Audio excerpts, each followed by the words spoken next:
Bonjour à tous et bienvenue dans l'émission Caris Focus. C'est une grâce pour moi de pouvoir répondre à vos questions et c'est toujours une grâce de répondre à ces questions par l'œuvre du Saint-Esprit qui vit en moi. Aujourd'hui, nous avons la question suivante, une longue question. Comment pouvoir montrer à quelqu'un persuadé qui croit que la science est opposée à Dieu qu'en fait, il prouve son existence. Merci, je vous aime. Eh ben moi aussi, je t'aime, mon frère, ma sœur, t'es richement béni en Jésus-Christ. Et si t'es pas enfant de Dieu, ben je prie pour que tu puisses l'être. Alors, comment pouvoir montrer à quelqu'un persuadé qui croit que la science est opposée à Dieu? En réalité, la science n'est pas opposée à Dieu. La réponse finalement se trouve dans la question, sauf que la personne est aveuglée spirituellement. Le sujet, c'est pas que la science serait opposée à Dieu. La question, c'est que la personne qui te pose la question de savoir si Dieu existe, pourquoi elle te pose la question? Il faut comprendre une chose. Aujourd'hui, nous sommes dans un combat spirituel. Aujourd'hui, il y a tout un monde spirituel que nous ne voyons pas, que nous ne pouvons pas toucher, qui n'est pas palpable physiquement. Pour autant, le monde spirituel existe bien. Ce monde spirituel qui est gouverné tantôt par Dieu et dans lequel il y a quelques ennemis, en l'occurrence Satan et ses démons, feront tout leur travail et tout leur nécessaire pour pouvoir contrer cette annonce de la bonne nouvelle de l'Évangile.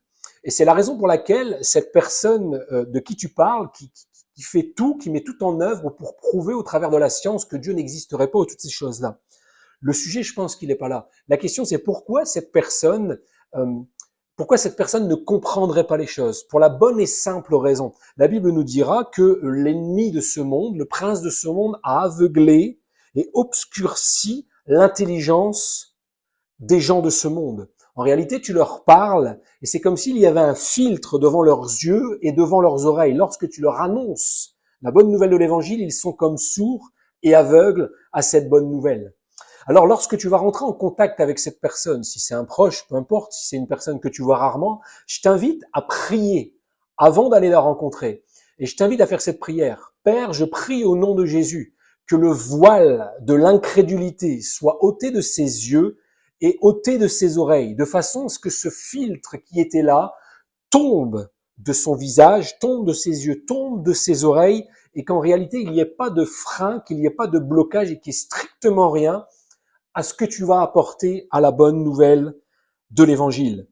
Sois rassuré que si tu es enfant de Dieu, tu n'es pas seul. Dieu vit à l'intérieur de toi. À l'intérieur de toi, il y a le Saint-Esprit. Et l'une des missions du Saint-Esprit, c'est de convaincre les gens. Ton job en tant qu'enfant de Dieu, c'est d'être un ambassadeur de Jésus-Christ pour Jésus-Christ. Ton job, c'est d'annoncer la bonne nouvelle de Jésus-Christ. Ton job, c'est de dire que Dieu est vivant. Ton job, c'est de dire que Dieu aime cette personne. Convaincre la personne n'est en aucun cas de ton ressort. Convaincre la personne n'est en aucun cas ton job.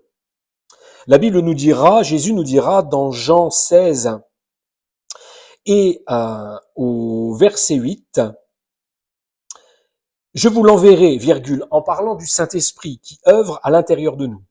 Et quand il sera venu, le Saint-Esprit qui vit à l'intérieur de toi, le Saint-Esprit, convaincra le monde. » C'est le Saint-Esprit qui convaincra le monde en ce qui concerne le péché, la justice et le jugement. Et ces quelques versets nous prouvent que c'est l'œuvre du Saint-Esprit qui vit en toi qui va convaincre la personne. Arrête-toi à annoncer l'Évangile. Ne rentre pas dans des débats qui seraient stériles, où la personne serait aveuglée. Si tu ne pries pas avant pour que la personne soit... pour que ce voile de l'incrédulité disparaisse, c'est comme si tu parlais à un mur et tu perds ton temps dans des vains discours. Rencontre cette personne, prie au préalable pour que ses yeux spirituels s'ouvrent, pour que les écailles de l'incrédulité tombent et ensuite annonce-lui le message de l'Évangile. Dieu est bon, Dieu est fidèle. Si tu annonces cette vérité de l'Évangile, si tu annonces la parole de Dieu, qui est une semence incorruptible, donc qui ne meurt pas, qui ne se détruit pas, qui est invincible, alors tu pourras la diffuser avec tes paroles, avec ta bouche, la mettre dans la tête et dans le cœur de la personne que tu souhaites convaincre.